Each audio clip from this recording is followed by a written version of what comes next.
Assalamualaikum warahmatullahi wabarakatuh. Selamat pagi, Ibu dosen, Ibu Rafi Karatik Sri Murni. Perkenalkan, saya Muhammad Rafi Putra Mansur, dan ini saya dari kita Mutiara. Ya, di sini kami akan mempresentasikan jurnal yang berjudul Analisis Kelayakan Finansial Usaha Minuman Es Teh Segar. Penelitian ini membahas bagaimana menentukan apakah suatu usaha layak dijalankan menggunakan beberapa metode analisis ekonomi teknik. Selanjutnya ada latar belakang. Seperti yang kita ketahui, bisnis minuman kekinian, khususnya di bidang es teh segar, berkembang sangat pesat di Indonesia. Namun, tingginya persaingan membuat pelaku usaha tidak cukup hanya mengandalkan rasa produk. Mereka juga harus mampu mengelola keuangan dengan baik. Banyaknya UMKM mengalami kerugian karena kurang tepat dalam menghitung biaya produksi dan menentukan harga jual. Oleh karena itu, analisis kelayakan finansial menjadi penting sebelum memulai usaha. Lalu ada tujuan penelitian ini.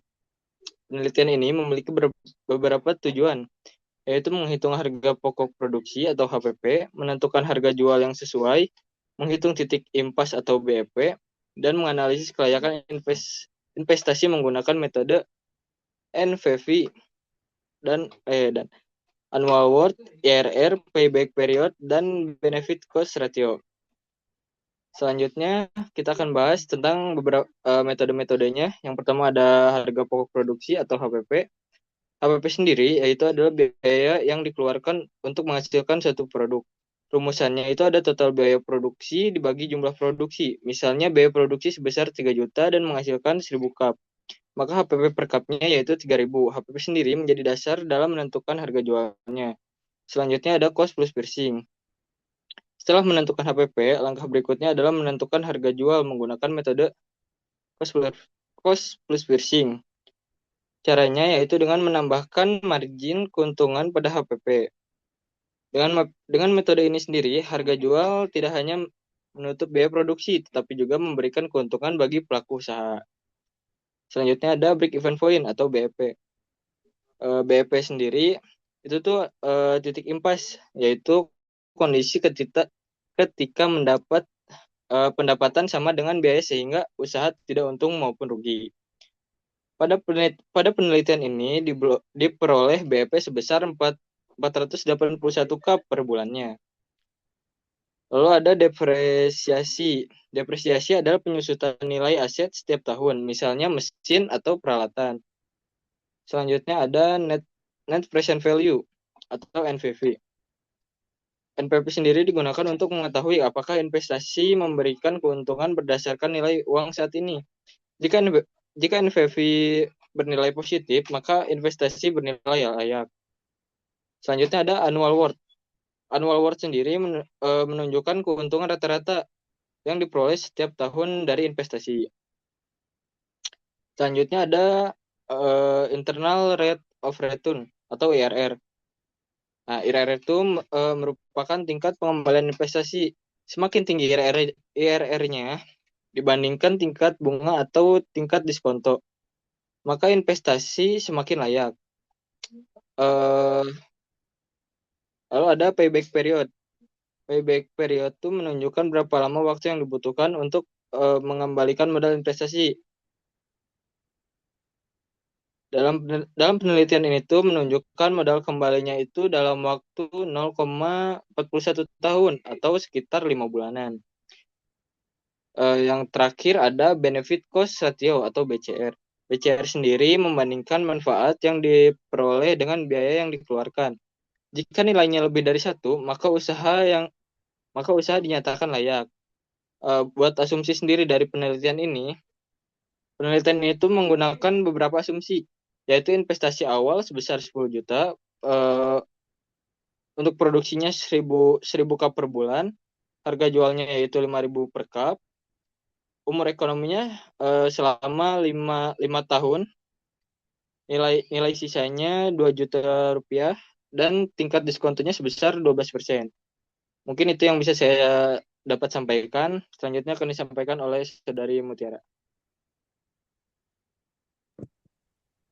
Oke, baik. Di sini saya akan menjelaskan hasil dan pembahasannya, di mana bagian ini menyajikan hasil analisis kelayakan finansial usaha minuman es teh segar berdasarkan data asumsi yang kita eh, buat untuk penelitian ini. Terus di sini yang pertama itu kita menganalisis biaya produksi, di mana di bagian ini data biaya dan HPP. Berdasarkan tabel 1, total biaya produksi usaha itu sebesar 2.986,667 ribu per bulan dengan harga pokok produksi HPP itu sebesar 2.987 per kap. Nilai tersebut menunjukkan daya produksi masih berada di bawah harga jual yang ditetapkan sehingga usaha berpotensi menghasilkan keuntungan. Terus di sini ada analisis pendapatan dan arus kas. Berdasarkan tabel 2 ini, usaha menghasilkan laba bersih sekitar 2.014.000 per bulan dengan arus kas bersih tahunan sebesar 24.168.000. Arus kas yang positif ini menunjukkan bahwa usaha mampu menghasilkan penerimaan yang cukup baik dan mendukung analisis investasi. Terus di sini kita ada analisis titik impas, di mana contribution margin kita kita itu eh, menghasilkan 3.880 cup dan sehingga BEP-nya itu di sekitar 481 cup. Sehingga usaha ini memiliki peluang untuk memperoleh keuntungan apabila target produksi dan penjualan tercapai. Terus di sini kita ada analisis net present value, di mana pada tabel 4 ini kita mendiskontokan arus kas selama 5 tahun dengan sebesar 12%. Dan kita mendapatkan NPV sebesar 78.258.886. Ini menunjukkan bahwa nilai sekarang dari manfaat yang diperoleh lebih besar dibandingkan investasi awal karena NPV bernilai positif. Usaha dinyatakan layak untuk dijalankan dari aspek finansialnya. Terus di sini juga ada analisis annual worth, di mana eh, kita hasil perhitungan menunjukkan nilai NT sebesar 22.024.596 ribu per tahun. Nilai tersebut menunjukkan bahwa usaha ini mampu menghasilkan keuntungan tahunan yang positif selama umur investasi sehingga layak untuk dikembangkan. Terus di sini kita ada analisis internal rate of return, di mana kita mendapatkan NPV positif di tingkat bunga sebesar 240%, yaitu sebesar 52.238 untuk NPV positifnya. Untuk NPV negatifnya kita mendapatkan di tingkat bunga 245% dengan NPV-nya itu minus 150.986. Hal ini menunjukkan dan sehingga IRR didapatkan 24,1,3%. Hal ini menunjukkan bahwa tingkat pengembalian investasi melebihi tingkat keuntungan minimum yang diisyaratkan, sehingga usaha dinilai layak.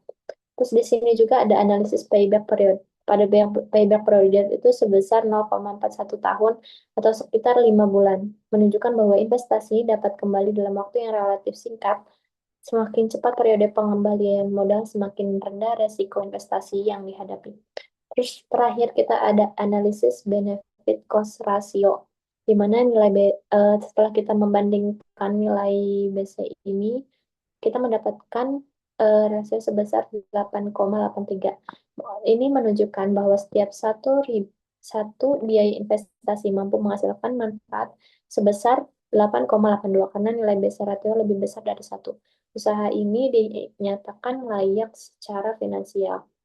Nah, berdasarkan di sini juga ada analisis kelayakan finansial yang kita analisis tadi, di mana berdasarkan tabel 9 seluruh indikator analisis kelayakan finansial menunjukkan hasil yang memenuhi kriteria investasi.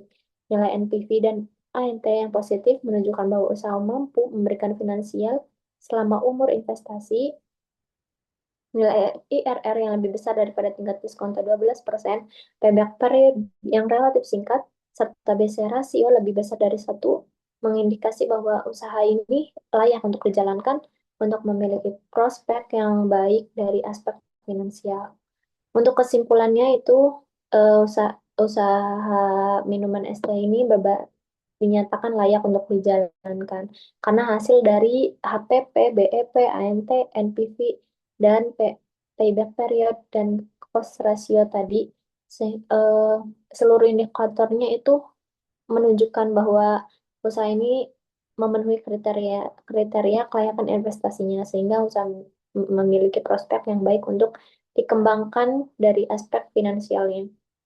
Terus ini ada referensi yang kita ambil yaitu dari yang pertama itu tentunya dari Grand IL Irasan WG dari Principle of Engineering Economics. Terus ada juga perencanaan dan studi kelayakan bisnis dari Hidayat Hafal 2021. Terus ada analisis untuk referensi utama kami itu ada di analisis kelayakan usaha minuman Bayang Fruit di Makassar, yaitu dari Indra Fitriani, Andi Widiawati, dan Andi Umur. Terus ada studi kelayakan bisnis, di mana dari Kasmir, dan studi kelayakan bisnis dari Suryanto. Mungkin itu saja penjelasan dari saya. Selanjutnya penutupan yang akan disampaikan oleh Saudara Raffi.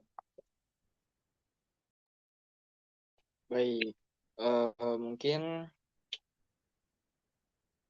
buat penutupannya itu kesimpulan dari saya sendiri, kita bisa menyimpulkan bahwa berdasarkan seluruh analisis yang kita lakukan, dapat disimpulkan bahwa usaha minuman es teh segar ini layak untuk dijalankan. Hal ini bisa dibuktikan dengan NPV yang positif, IRR yang jauh lebih tinggi dari tingkat diskonto, payback period yang singkat, serta nilai BCR yang lebih besar dari satu. Dengan demikian, usaha ini memiliki prospek yang baik dan potensi memberikan keuntungan bagi pelaku usaha. Demikian presentasi dari kami. Terima kasih atas perhatian Bapak dan Ibu dosen dan teman-teman sekalian yang menyimak video ini. Saya sampaikan terima kasih. Assalamualaikum warahmatullahi wabarakatuh.